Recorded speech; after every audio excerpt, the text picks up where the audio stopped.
What's going on, folks? Music coming in. This is obviously we're a Tuesday, but we are not on Mancini Sports because of a family issue, and we hope that all works out as best as possible for Mancini and his family. We have a lot going on this week on the network here. We're going to have some live up to like literally recording during the time of the draft on Thursday and Friday. But this is the Tuesday show where we usually do on Mancini Sports at www.blogtalkradio.com/Mancini Sports. But because Mr. Mancini had to take care of some family stuff, we are dedicated and we are doing our show together. So this is the kind of a dead time, a dead zone. But we're gonna look at a couple of things that's going on in the news right now. We're gonna keep you up to date with that, all the stuff that is being held close to the vest by the different teams because of the fact that I have a feeling this is going to be a trade-heavy draft coming up in the next couple of days. But we're going to look at some stuff that is 100% true and some stuff that we think. And we're going to look at doing our best because none of the three of us are actually draft nicks. But we're going to give you our take, and we're going to kind of focus on defense today. And we'll go through some of the headlines and some of our favorite articles we found over the last few days. And I will give you the information to find us as the show goes on, so stay tuned for that. I guess that's a teaser slash stay listening so we can get you to come and listen again. Plus, we have a couple emails from California, Indiana, and Florida, people who wanted to hear our answer on a couple of questions. So this was supposed to be Blaine's day to intro, and I gave him the easy way out. So I'm going to pass it over to him with zero preparation. Blaine, take it. Let's go. Okay, welcome, Knuckleheads. I'm calling you all Knuckleheads. We're welcoming you into our family here of Knuckleheads. We are starting off. This is a preview of the draft as well as other news that is around the league this week. And you want to know what kind of news is coming out? Nothing. And what the other guys, I think we've all come to consensus that we're getting a lot of smokes being blown up our chassis to disguise what's going to actually happen in the draft. I agree with you, Chris, that is going to be this is going to be a very heavy traded draft. I see that as very big possibility, especially with all these quarterbacks that are scheduled to go in the upper part of the first round. I believe you're going to have some players. Breaking news in second grade, quarterback X, Y, and Z ate glue. Are you sure that's who you want running your team? That's what Yeah, I think this is going to be well, you're going to have a lot of. I think what's exciting to me is you're going to see what players that fall, what prospects fall in the draft, and some of these teams that are in the middle to lower tier of the first round are going to finally or surprisingly find jewels in their laps, and whether or not they're going to have to pull the trigger on that trade or on that pick rather, or are they going to stick with their guy? And that really becomes a matter of need versus best player, and what your philosophy is on that, how desperate you are for a need as opposed to wanting to get the best player in the draft. But I'm going to kick it over to Mr. Hirsch. How you doing, Mr. Hirsch? Well, I'm doing fine tonight, Mr. Baltimore Blaine, and thank you for your great semi-introduction there on our slow news week. And I suppose maybe we should start by getting some of the news that everybody knows out of the way, just so it looks like we're in the loop. We got the news about Gronkowski, who is now on record as saying he's going to play the 2018 season with the Patriots, and also word that he met with Coach Bill Belichick and that he is not going to be traded. So that's the news. And what I want to know is, you two, did either of you guys think that Gronkowski actually wasn't going to play? I'll take that first. I would say no, but if you ask me any year in the last, I guess would be what now, 18 years? Wow, that makes me feel old. 18 years. If there was going to be locker room problems with Tom Brady, Belichick, and the players, and people were going to be leaving, and it was going to be reported in the news, and people are going to be leaking out of that locker room, I would say you're crazy too. That is why I think that this particular year, and then I know this isn't a basketball show, but at the same time, what's happening with one of, I think, probably the best coaches of the modern era in any sport, Popovich, having to deal with the same kind of problems. This season just kind of feels a little bit weird. It feels like the players are taking a little too much control. So while I would like to say no, my team also cut Richard Sherman. So I didn't think that was going to happen either, and he got picked up by the Niners. So this off season, not just trying to represent every possibility because of the fact that we are on air. I thought there might be something where Belichick says, I'm not going to let you go," and Gronk says, "Well, guess what? I'm gonna quit." Because something a lot of people don't know is Gronk has never spent a penny of his salary. He lives on, it's a promise he made to his dad. He lives on his promotional stuff, which is why he does all those dumb promotions, and hasn't touched a thing of his salary for his entire career. All that money's invested, and he is sitting pretty. So who knows? What do you think, Blaine? I mean, was it ever in doubt, or is this one of those off-season slow news kind of stories that kept picking up steam? I'm not going to say he was in doubt. I was never in doubt that he would play. Or that Brady was going to return. The thing is that I believe both of them, or I should say all three of them, are going to be together this year. The thing that really throws up a flag for me is, and the question I'm going to ask is, and this is something that people won't believe that it could possibly happen, or some people, is Bill Belichick losing this locker room? Now, Parcells, I believe it was, that stated a few years back that a coach's life in that locker room is 8 to 10 years before he starts to, before the players stop listening to the message. And I don't know, I didn't look it up, but do you know offhand how long Belichick has been there? He's been there since. Yeah, I think he got there in 99 or 2000. Oh, that's right. No, he's been there since the Ravens were incepted from Cleveland, right? So that would be 95, 96. I'll tell you what. Why don't you keep going and I'll look it up. Yeah, and so he's been there by far the longest tenure in the NFL right now, and I've never seen anything come out of that locker room like this offseason. So much discourse, so much tension, and not only between him and the lesser tier players, or the lesser known players, I should say, but his superstars, his two top offensive players. And this whole thing with Malcolm Butler causing all sorts of friction in the locker room with all the players. And usually you don't hear Belichick being questioned.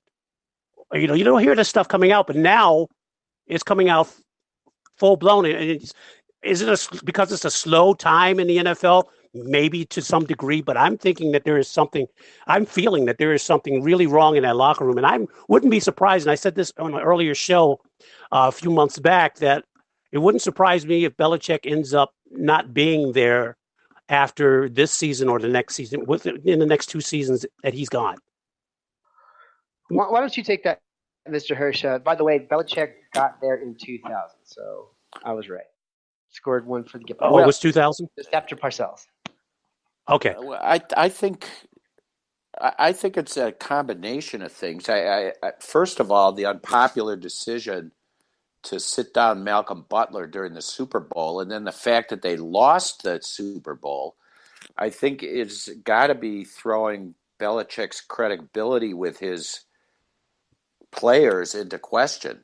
And they're all wondering, why did he do that? And I don't think there's ever been a satisfactory answer for any of that stuff that ever made sense. And Danny Amendola was chipping in from down there in Miami, complaining about it. But he also said that he didn't think that the Patriots would have won the game even if they had Malcolm Butler in there. So I think you've got a lot of forces going. And my opinion on the Gronk's going to retire and that type of thing was that this was all smoke and mirrors, and it was a leverage play for him to try to, get some respect from Belichick. I don't know if it's going to work or not. He seems pretty crusty to me, and I think that he's not going to be one that's going to yield to that kind of pressure. So I guess we'll see down the road. And so then we got also the general manager at the Giants who says that OBJ is going to play for sure with the Giants and that they're not interested in Des Bryant. And when there's so much smoke and mirrors going on, I have to ask myself, does this really mean that they're going after Des Bryant? And what about OBJ? So I would agree on the smoke and mirrors when it comes to the off-season kind of stuff, especially when you are or a team is moving up to the draft, because of the fact that that's when the big trades happen or some big trades happen. The reason why I don't think that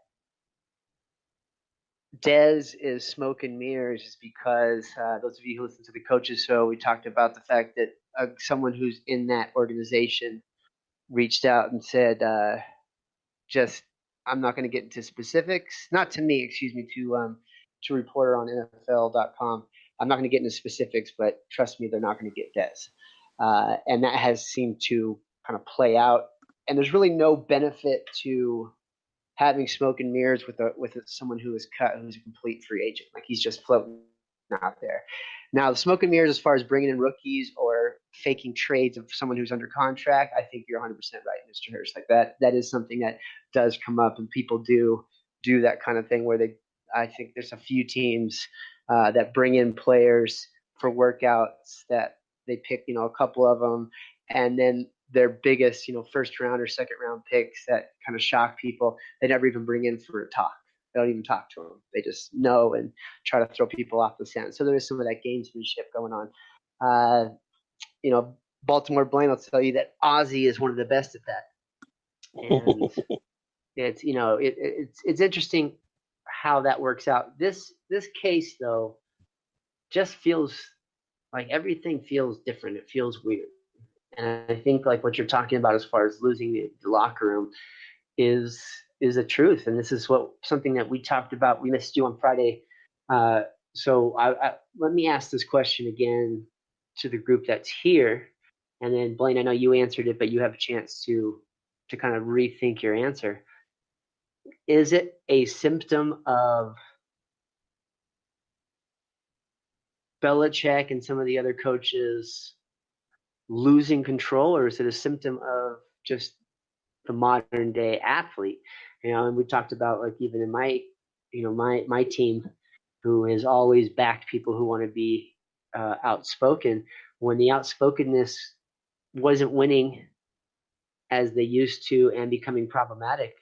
I mean, the Seahawks fired the entire coaching staff after a winning season. And I think that says, he's a Belichick Parcells guy too, so that's something that really needs to be looked at. Like, you have to kind of just cut the heads off at a certain point.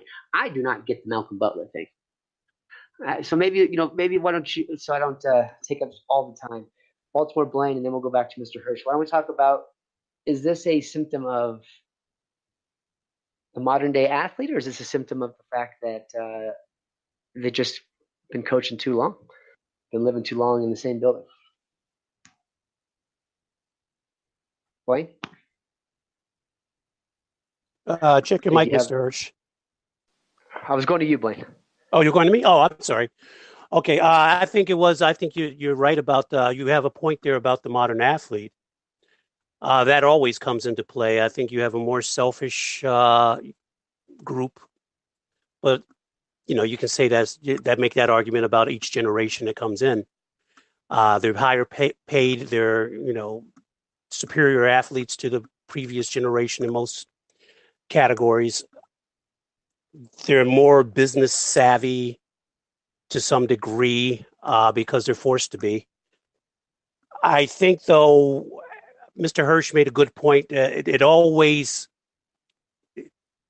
it's always easier to complain and bring things to the surface when you lose a Super Bowl as opposed to winning a Super Bowl. And that probably has a big part to play in it as well. Or rather, I think that has a very huge part to play in it.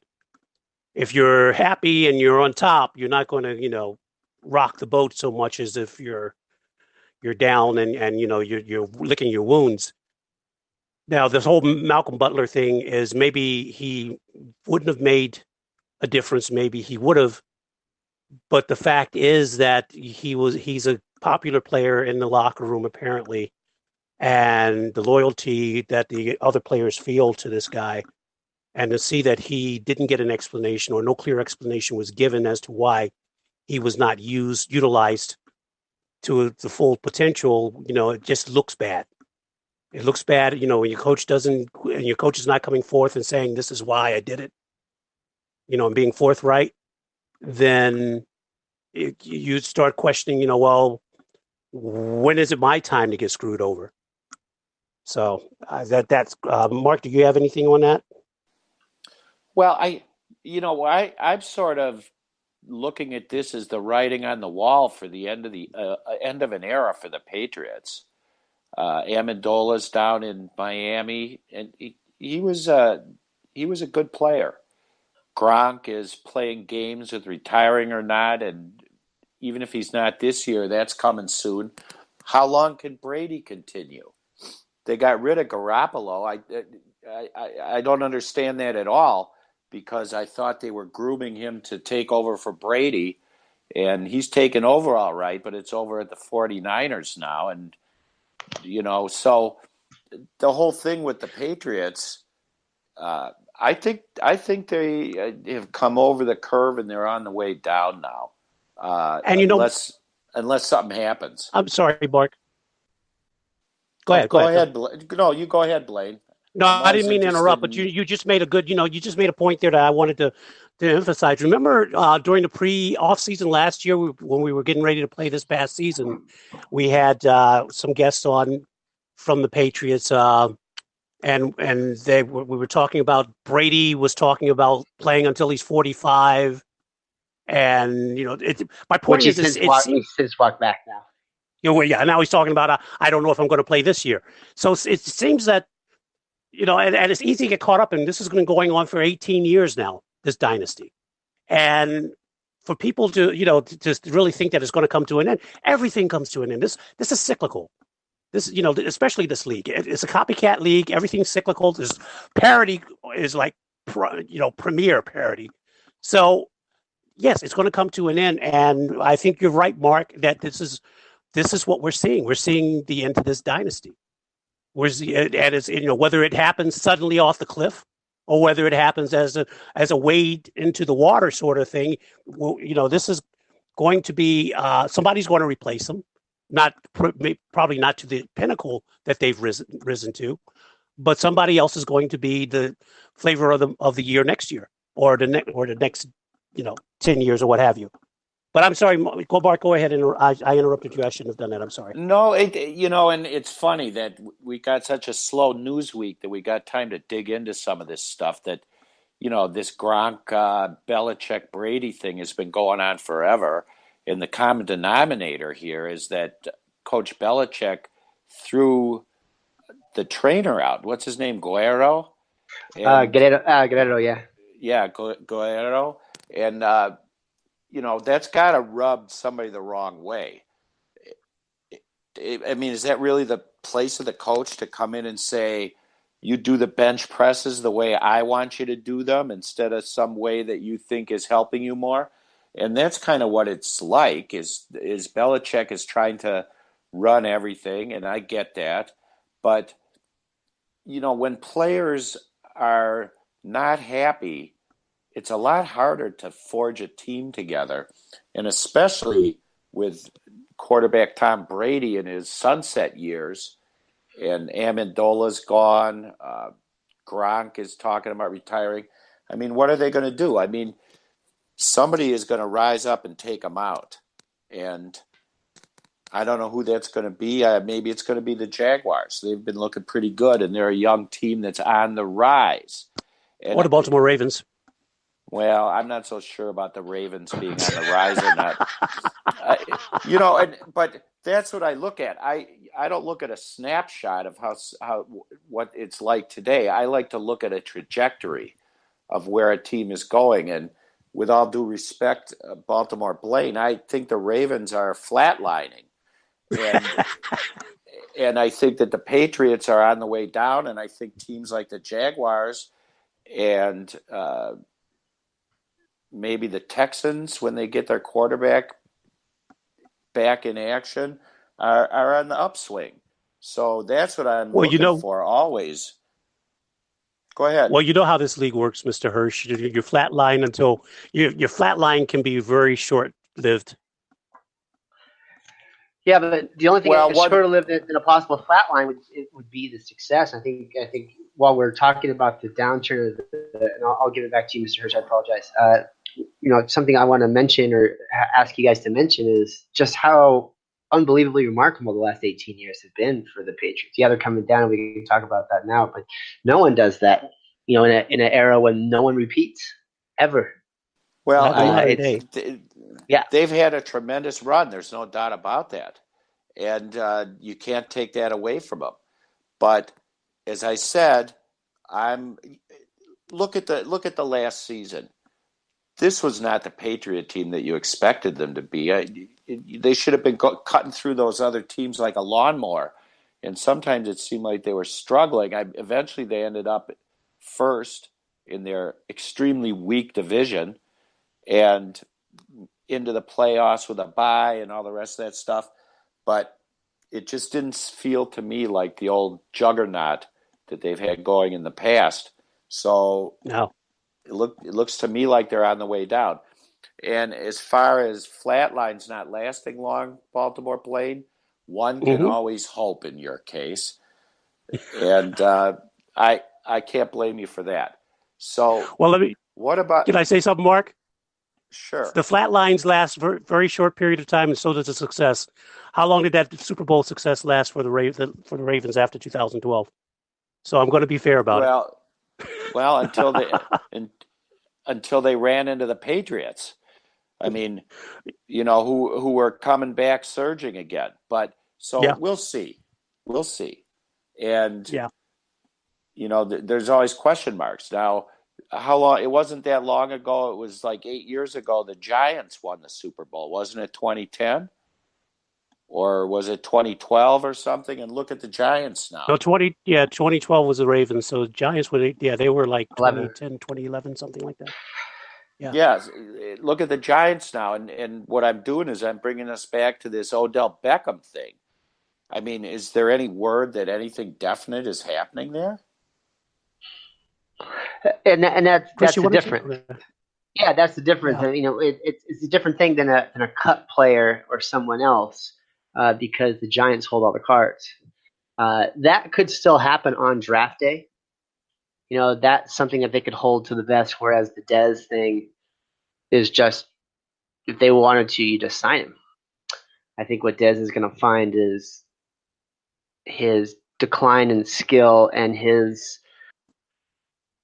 well-known penchant for causing problems is going to result in, and his age is going to result in him not getting the offer he wants for a while. Well, here's a question: Is the Odell Beckham thing is he basically doing essentially a holdout?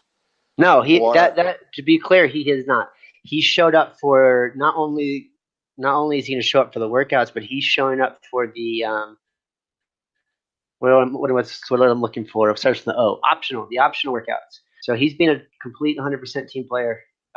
He is not doing anything. And this is something else that I know that I harp on this a lot, but right now, especially with that big purge that ESPN did of all the old school, really high-end writers for financial reason, whatever reason, you have a lot of younger writers in there now that are splash. Let me put out a story that's going to make things trend. Let's put out something a little more salacious as far as their style of reporting that hasn't been there in the past. And that is something that you can see, especially in the slow off season, where these guys aren't getting paid. I just fired a Hall of Famer for you. Give me something that's going to get some clicks, and they pop on and send out this other stuff. Now, in their defense, I got to say, I said that initially about the whole Guerrero Belichick thing, and it turned out to be actually more fire than just nonsense smoke. So I guess we have to keep looking at it. But this time of year, especially, and where the social media, and where sports writing has kind of gone to, if you're not getting clicks, you're not trending on Twitter, then it becomes you're not profitable. So there are some great guys still out there, but at the same time, some of the younger guys that get the propaganda machine behind them, have to put this extra stuff out there. Now, you mentioned Danny Amendola when we're talking about the Patriots and all of that. See, Amendola and some of those players, to me, talk about like the flatline time and the success time. What always made the Patriots different is they completely would shuffle players. They get rid of players before they need to get paid. Everyone says, "What are you doing? What are you doing?" And they still keep winning. I think the AFC and AFC East especially have been extra weak, and that has helped. But at the same time, help is not to tarnish what they've done. And now that you have ex-players lashing back and almost across the board, it just seems to me like it's too long. And I'll pass to you, Blaine. I always say, Chuck Noll is a Hall of Famer. The 70s Steelers were amazing, but he coached too long. That whole 80s stint where he coached for 9-10 years longer than he should have on those bad teams.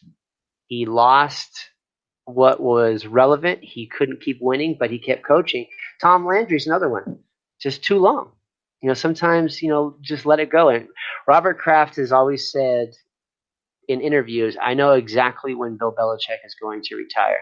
We've talked about it, and it hasn't happened yet. And I'm reading into this with zero inside knowledge, thinking it's just basically when Brady retires. I don't think that organization nor he has the moxie or the desire to rebuild that entire deal. So I'm not sure, Mr. Blaine. Yeah, like I'll put it back to what I said about Parcells is most of your coaches don't last 10 years in the NFL anymore, and I agree. Yeah, these guys coach too long, and I think at this point we're starting to see it with Belichick, but I really I'd like to kick it back over to the Giants issue with Odell Beckham, and he's doing all the things to prove that he wants to be a team player and so forth. I see him playing for the Giants. I understand. Yeah, I agree that he's going to be a Giant next year. As far as Dez is coming over, I wouldn't be surprised to see Dez end up with the Giants, but it'll be more of a beg him kind of thing, where they just put him on because he's not going to hurt the team. But then, my opinion, him joining that roster could hurt that team. And I would say to the Giants, buyer beware, because of all the reasons that you listed, Chris. There's his reputation. I think he's hurt himself more than helped himself by saying that he wanted to stay in the East, because now it's gone. I think somebody might have taken a flyer on him before the draft if they thought they had a good chance of getting him for a fair price and putting him on the roster right now, instead of him sulking about wanting to stay in the East and play the Cowboys 2 times a year. And now he seems to have burned the bridge with Jerry Jones and the Cowboys, who say that no, we don't want him back under any condition. Basically, we're not going to sign him for lesser money. He's not in our plans. Blaine, wouldn't you Yeah. say that Jerry Jones burned the bridges with Dez? I mean, Yeah. and then there's the question of how does that affect the rest of the locker room? Because everybody's got to be looking behind to say, when is it my turn? He did that guy dirty. Good point. Good point. But right, Mr. Hirsch, he did that guy dirty. Not only the fact that he cut him and didn't even want to negotiate something as far as a pay reduction, But the fact that they held him so long, got the big window when all the free agent money left, and then released him, I think is dirty. I'm sorry, Blaine. Go ahead. No, that's fine. No, you make a good point. The thing is that I'm talking about from Dez's perspective. Yeah, Jerry Jones and the Cowboys did Dez wrong, but I'm talking about what Dez can control, and he didn't do the best job himself. And I understand the emotion, of being cut from a team that the only team that you've played for, that you've given your heart and soul for, but you come to that point and. Unfortunately, most of us don't see it until it's right in front of our face. That the end is here. So real quick, 10-second answer from you, Mr. Hurst. And Mr. Hurst is going to take us down the rabbit hole of predicting draft and defensive players. We all saw the interview with Dez and how hurt he was after being fired. As if you were, put your GM hat on. Speaking about myself personally, I would think that would endear me to him. Not maybe the end where he starts to throw people under the bus, but the fact that it really hurt him so much and he wants to be part of that team so badly, I think is a little bit refreshing, even though he obviously has some mental and emotional issues. What do you think if you were, put your GM hat on and you were watching that interview? Well, unfortunately, I've seen more of Dez Bryant than just the interview. And he's not very appealing to me. I think that he is all about Dez Bryant and his personal feeling and his personal love for the team that he loved when he was a boy and all the rest of that stuff is not as much. I don't know how to phrase this, but I mean, part of it is his own allegiance to himself. So I don't think I'd want to have Dez Bryant on my team. And I think he's going to have a tough row to hoe here because, he's not getting any younger either. And yeah, speaking of a tough row to hoe, the last of the news of the boring news cycle today, and I think it raises questions that have implications in the draft, is that the Colts are practicing and Andrew Luck is not throwing. So, and has not even picked up a ball in over a year. Right, and as you pointed out, Chris Rose, that none of us are draft nicks. I'm not even sure where the Colts are. I would think they'd be pretty up near the top of the eligibility for drafting in the first round, but what are they going to do for a quarterback? It looks like Andrew Luck is not coming back. Does anyone else agree with me? And what are the Colts going to do? Colts are at number 6 right now. They traded. They got that pick from the Jets. They are in line to be able to grab one of these quarterbacks, but not really. Not sure by dropping out, and basically the Jets told the world we're getting a quarterback, and the Colts told the world we are not, or at least. Oh, that's right. They dropped back from number 3. You're right. They dropped back. Yeah, they dropped back. So from the Jets number 3. are going in, get their guy, and the Colts are saying whatever. But you also have to understand the Colts were run by probably the worst, in my opinion. I don't want to get too political, but the owner of the Colts could definitely get a job at the current White House as far as all right. too much Twitter and and horrible decisions and with no backing and throwing everyone under the bus. So, whatever I said it. Yeah, that is what it is. And then you have a GM who just completely screwed the pooch over and over and over again. And now you have new people coming in, and the things they're doing still are just making no sense. You just paid your tight end top dollar for a tight end, and then you make one of the biggest splashes as far as paying a tight end that hasn't worked to be your second tight end, and don't do anything on the quarterback market for a backup quarterback. It just makes no sense. That would make sense if they knew something, like Andrew Luck had been throwing the ball inside the practice room and that he was all ready to go, but it doesn't look like he is. So, yeah, you're right. It doesn't make sense. I guess that's the best way to sum it up. And so it And looks it like sounds like the another. medical team is not on one of the best. Or at least they really screwed the pooch on this one, as far as Another dismal luck. season for the Indianapolis Colts. And they've had That's the right. Get it worst right. offensive line for years. Don't draft, don't help it out. They've had the worst secondary for years. They don't draft, they don't help it out. They keep yeah, I mean it's silly. And some teams get to that point, and that's what happens. And that's one thing, I got to say that even though he's my least favorite owner because of just the debacle and the nonsense that he did for years, including getting rid of Harbaugh as the owner of that young owner of the Niners. And after the what's the guy's name from Philadelphia, the coach from Oregon, the Chip Kelly experiment, which was basically nonsense, and then they give it to that poor defensive line coach who is a great defensive line coach, but definitely was not in a place to take over a failing team with high expectations from the fan base. He said, "You know what? I see that I'm muddying the waters, so I'm going to step back. I'm going to get a good coach. I'm going to give him a long-term contract, and I'm going to give him the opportunity to pick his own GM, and I'm going to give him the opportunity to build on something, and I'm going to stay out of it." I don't understand why GMs and owners don't just understand that and let it go.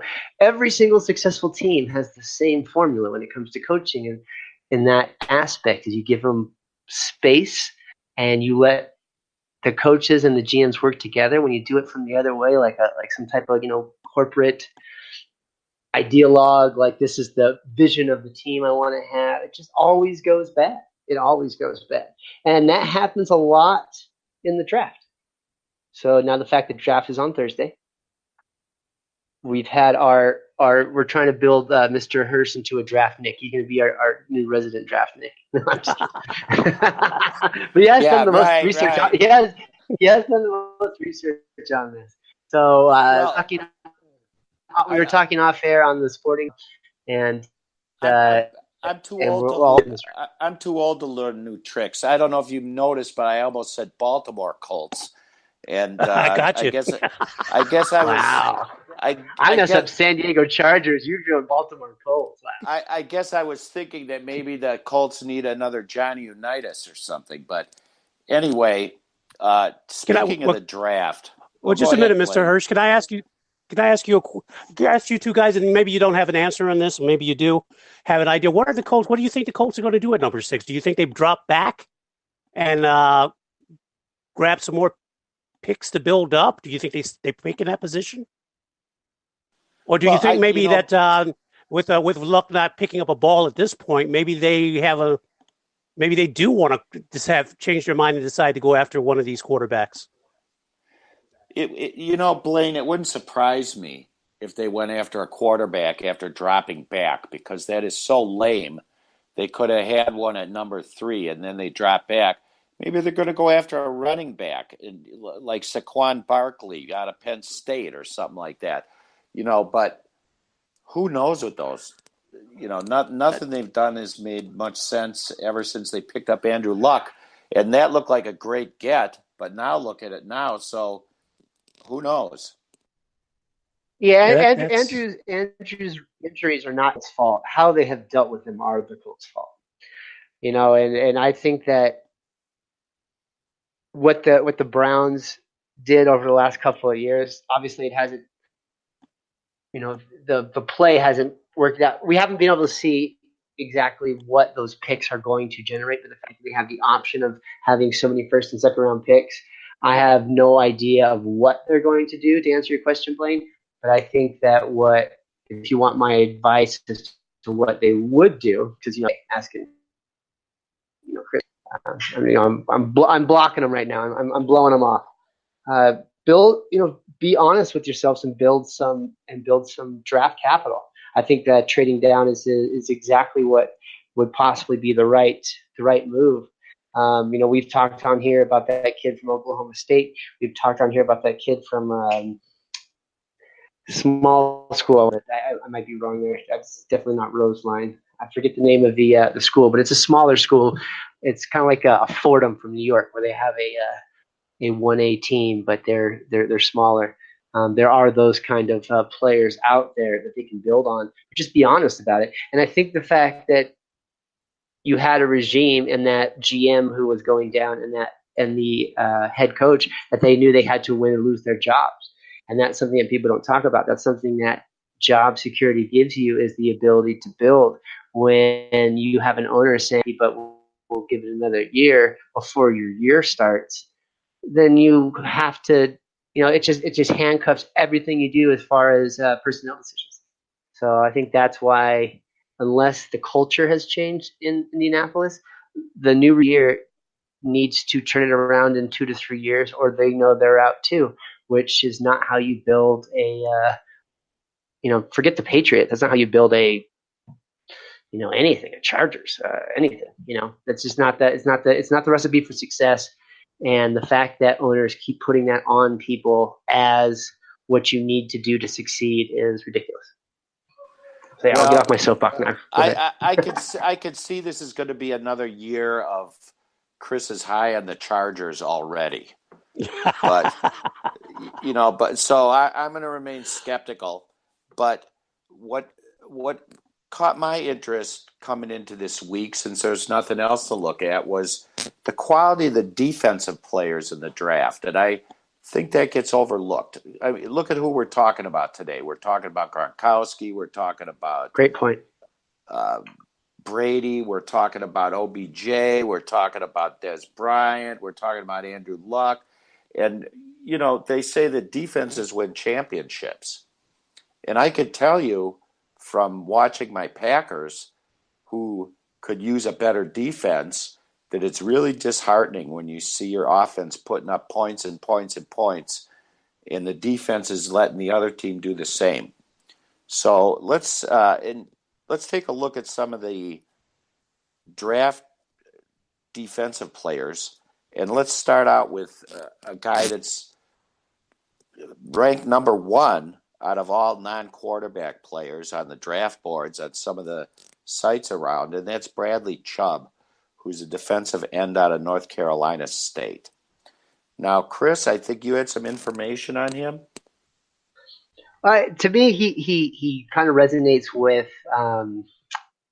Jadeveon Clowney, and the fact that he is, or was, just head and shoulders above everybody in the country. And then injuries have put him in a place that we'll see, same sense, and it's good for cynics to say blah blah blah. It's not the same guy, but at the same time, Reggie, he got what's his name over Reggie Bush in Texas, Mario Williams. I think that play ended up working out better for the Texans back in the day than getting Reggie Bush, who was obviously the number 1. So Chubb being that number 1 defensive player is kind of a slam dunk. And for those teams, that might be the answer to your question, Blaine. What do the Colts do? Well, yes, they do have quarterback problems, but they're out of that sweet spot of the top couple of quarterbacks. Why not build what has been like the fantasy best defense to target, the worst defense in real football and fantasy football over the last 3 years? You can just throw on them all you want. Why not start building that from the get-go? If you obviously moved out of the quarterback sweepstakes, then I think that Chubb would be an awesome pick. I don't think he'll be there. It's an iffy proposition that he'll be there. I think the best player on the draft board altogether is Barkley. I think he is Ezekiel Elliott with Kumara's hands. I think he's the best running back prospect we've seen in a long time. He has that low center of gravity, low injury risk, high motor, great hands, super smart, fast, tough. Marshawn Lynch meets whatever. I love all the comparisons that start to come out. Best player. Okay, overall, we're back on offensive players now. But Chubb, he's not a defensive player. Well, sorry, I'm taking the long road to get to the defensive point. Point is, when you have a bunch of teams that need quarterbacks, and that player from Chicago, from Barkley being up there, you have generational defensive players that can fall to that Colts and things. Thanks for keeping me on track, guys. I apologize. You're right. Well, I think But I took a long I way to think it get there. comes But I down got to what the Giants are going to do. The Giants and what the Browns do with their second choice. Do the Browns go two offensive players at number 1 and number 4? Or do they pick their quarterback at number 1 and go defensive at number 4, maybe even trade out of number 4? The Giants are, I'm looking at a Sporting News mock draft, and they're predicting the Giants are going to go Bradley Chubb. But if the Giants go quarterback, which I think is, very much on the table, then Bradley Chubb drops to who? The Broncos, or maybe even the Browns. You got the Jets there. We think the Jets are going to go quarterback. We think, like I said, the Browns, we don't know what they're going to do with the number 4 pick. We got Saquon Barkley in this draft going to the Broncos in this projection, but that could also be a landing place for Bradley Chubb.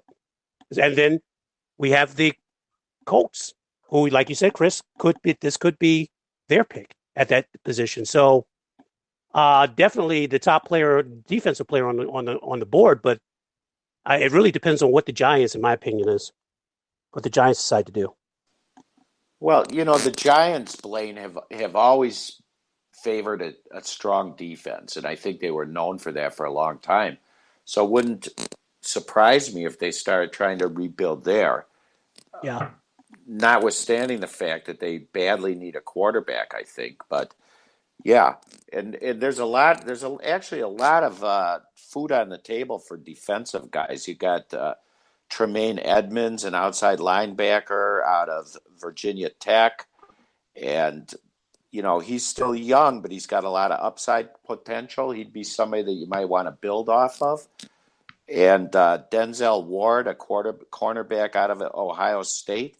There's a lot of good picks out there, and I guess it depends on what a team needs. And I certainly would not hesitate to say that the Colts need some help on the defense as well as at the quarterback position. Let's not forget Derwin James at safety too. Florida State. I'll make a pick for you guys. Unless he goes to a complete garbage team, he's going to be lower picked in the first round. But Josh Jackson out of Iowa is the most real deal cornerback that I've seen in a while. Because of the school he played at, he got to see running teams. It's Big Ten stuff. Played against some pro offenses like Wisconsin, but it up in front of me. This will be something for the coach's show on Thursday. I think he'll get picked on the first night. Did you say Josh Jackson? A lot of games. Josh Jackson, the cornerback from Iowa, his completion percentage when thrown at him, for a lot of games, it was better if the quarterback just threw it into the ground because of the fact that he was such a ball hawk. And, I know everyone knows that I'm a Richard Sherman guy and I'm a Seahawk guy. Those college receivers that are turned to corners and then become high-end corners are very dangerous, especially in the long balls, because they know how to high point the ball. They've done it their entire collegiate career. I think Josh Jackson, and he'll probably go in the late first, early. I think that he's going to be. That's my hot take of this draft. That he's going to end up being the best value, especially if he goes down to a team that has a winning formula that just had an off year, and he gets put on a team like a Tennessee or a Seattle or a Green Bay. Green Bay, exactly. Green Bay needs a quarterback more than anything. Yeah, or a Baltimore there, Blaine. But that guy is a one-on-one. And you referenced the Sporting News. I think they did a great job on this, especially for fans or for podcasters that want to have a ranking. They have him up here at number 20 overall. Okay. That's offense and defense. Why don't you talk a little bit about your two teams and what you see in the first round, and I'm going to find that crazy stat on Mr. Josh Jackson. We'll start with you, Blaine. Well, No, go ahead, Mr. Hirsch. well, I was just going to say, I think that I already said everything that there is to say, that Josh Jackson would be a great pick for the Packers. I think the Packers need a lot of help on defense, and I think a lot of people agree with me, including Mr. Aaron Rodgers, who hasn't been shy about tweeting his mind in terms of what the upper management is doing, and he's been crying for a long time that he would like to have a stiffer defense because it's so disheartening to be putting up point after point and watching the defense fold in the last quarter. So that Josh Jackson would be great. I think that Green Bay is needing help probably on the defensive end. I think Clay Matthews is getting old. I think that they need help at the cornerback position and maybe another safety. So, yeah, Josh Johnson would be a great get for the Packers. If they pick him up, I'm going to be so happy. Blaine? My choice, my dream choice right now, if at number 16 for the Ravens, would be DJ Moore, wide receiver. And some people say that that's a reach, but I don't think it is a reach. I like him over what's his name? Calvin Ridley. He could be a great slot option in Calvin Ridley. Are you trying to think of? Yeah, I was trying to think of Calvin Ridley. I like Moore better than Calvin Ridley. I think Moore has a better upside. I think he definitely outperformed him at the combine. And we're talking about a receiver who's had success with University of Maryland, where he didn't have a consistency in quarterbacks, and he was still able to shine and be a success there as one of the top receivers in college. I think this is something that a shot in the arm that the Ravens need on that offense. After picking up Crabtree, that's a nice little Band-Aid for a while. You picked up Smokey Brown, picked up Snead, as we said, Willie Snead, as we said earlier. And we're still waiting to see. Oh, wait. Yeah, this physical. I'm sorry. Hey. And we're still waiting to see if Rashad Perriman has anything. I really would love to see this happen, but as I know, my history in the draft, I never get the player I want. So it wouldn't surprise me though if one of these defensive players fall. The safety that I said earlier,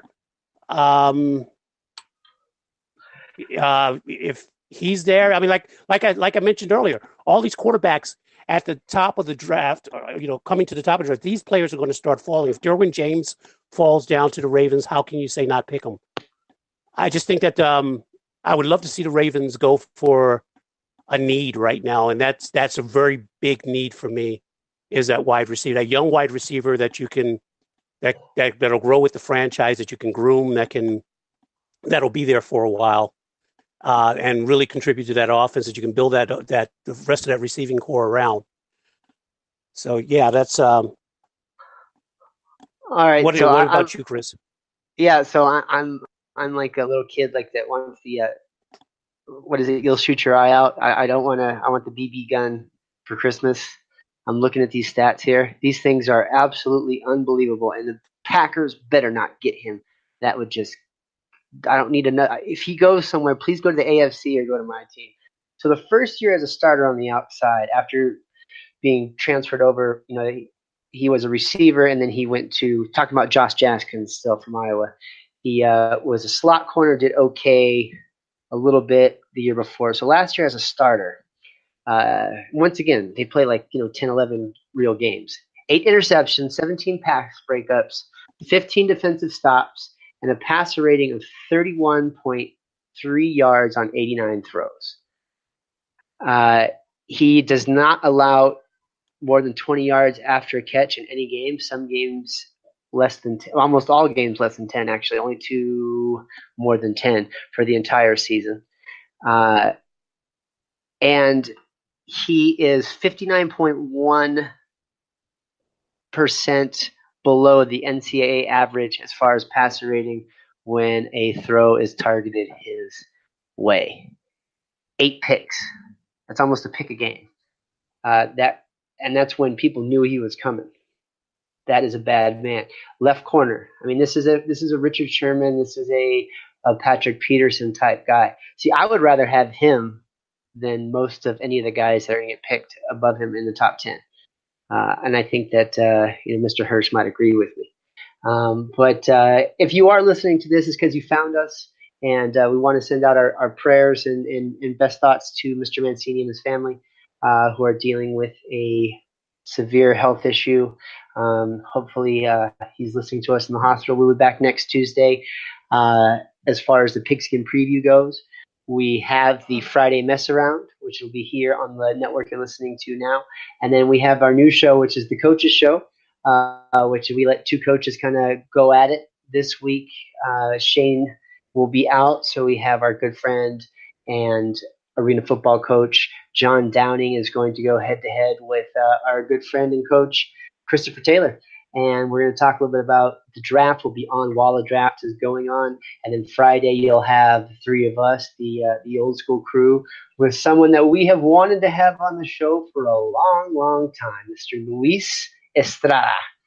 He will be joining us. He's taking a little vacation. He's ending the vacation. We're talking to us knuckleheads, and we are blessed for it. Please make sure that your questions come in. I know I talked about some questions that we're going to answer tonight. I have responded to the people who submitted those questions and told them that we're actually going to talk about those things on the Coach's Show because I think they're more draft relevant than anything else. So Big D, Devin, and then I also have some private messages from Dina and a few other people that we're going to try and get to on Friday and Thursday. So, stay tuned here. We got a lot of great stuff going on. And where can they find us, Chris? I was about to get to that, sir. If you found us tonight, then you know where to find us because that's the only way to find us. But where you can write into us at is Knucklehead Pods. That's Knucklehead Singular Pods with an S at gmail.com. Knuckleheadpods at gmail.com. At Knuckpods. That's at KNUCK Pods is the Twitter and Facebook. For some reason, I like the Twitter feed has like this kind of cool little like embedded box to listen to, and I think it like kind of looks cool. It's kind of nice.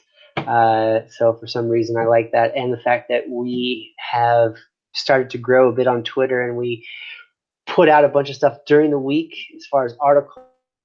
Some of the best in the business, no nonsense stuff that can keep you up to date on your team and on your league and on your sport. So please follow us at those locations, and you'll see us everywhere all year long. In 2 weeks on www.blogtalkradio.com/Mancini Sports, we will start our division by division breakdown, and we'll have a guest every single week, as we always do. And the mess around on Fridays, as well as the Coach Show on Thursdays, will be something that will be a staple. And then we'll have our Pick'em Show coming back once the year starts. So, guys, why don't you say a little something on this kind of slow news night and reach out to the people a bit. We'll start with you, Blaine, then you, Mr. Mark, can take us out. Well, Mr. Hirsch, did you have something to say? Yeah, go ahead. Yeah, Chris Rose, you're fading in and out a little here, and I think you meant to say you could find us on www.blogtalkradio.com/Mancini Sports. I don't think a lot of that came through, so I just wanted to reiterate on that. Thank you, sir. And we look forward to hearing you. We look forward to continuing to provide you with a quality and entertaining show from the fan's eye view, which is exactly where we're coming from. I think that I, for certain, would never try to posit myself as an expert. I don't know about Baltimore Blaine. I think Chris Rose might, but he's a fantasy football guy, and he's up on all the stats. But I think you can tune in to hear us. We love our listeners, and we want your participation. So don't forget to email us at knuckleheadpods@gmail.com. And, thank you for giving me the opportunity to sit with these guys and have a little bit of fun. Yeah, Mr. Christopher is the expert as far as I'm concerned between me and him. I just have fun talking football here. Guys, I have one question on the way out, bringing it back around to the beginning of the show here. Okay, so Baker Mayfield has gone in to see the Cleveland Browns, and the Cleveland Browns are saying that he is definitely in the running for their pick, and they're making it sound like he could be their pick. Is this smoke? I think that there's a lot yet to be discovered about Baker Mayfield. I remember a lot of guys. Johnny Manziel comes into mind, and a lot of guys that come in there, the greatest thing since sliced bread. And I think that this is a guy that's got a lot to prove, and he's going to end up on somebody's team, whether it's somebody that blew smoke and then changed their mind, or whether somebody that didn't blow smoke and wanted him and went and got him. But, this is the draft, and you never know. It's like a box of chocolates. You never know what you're going to get. Run, Forrest, run. There you go. And I can see that my pages are loading a little bit slow. So if this is garbled, I'll cut it out. But it's funny you mentioned that, Mr. Hirsch, and don't worry, folks, I won't go into it again. But I think that Baker Mayfield is the victim of the taste that everyone has in their mouth from the fall of Johnny Manziel. And I don't think he's the same thing. I think he's one of the better quarterback prospects on the field, and I would take him over some of the other guys. And Big D from Hanford, California, don't worry, on Thursday and Friday we're going to talk about your buddy from Wyoming, because I think it'd be a little more apt if we answer your email question after he gets drafted and where he gets drafted. I think that might be a good way to tie a bow on your question. But we do hear you, we do see it, and we do appreciate you. So thank you so much. And so this is going to be one of the last of our slow shows, because after this, the news comes fast and furious. So for Mr. Baltimore Blaine and Mark Hirsch coming out of the Cheesehead State, I am Chris Rose, and we are out. Talk to you in a couple of days. Bye.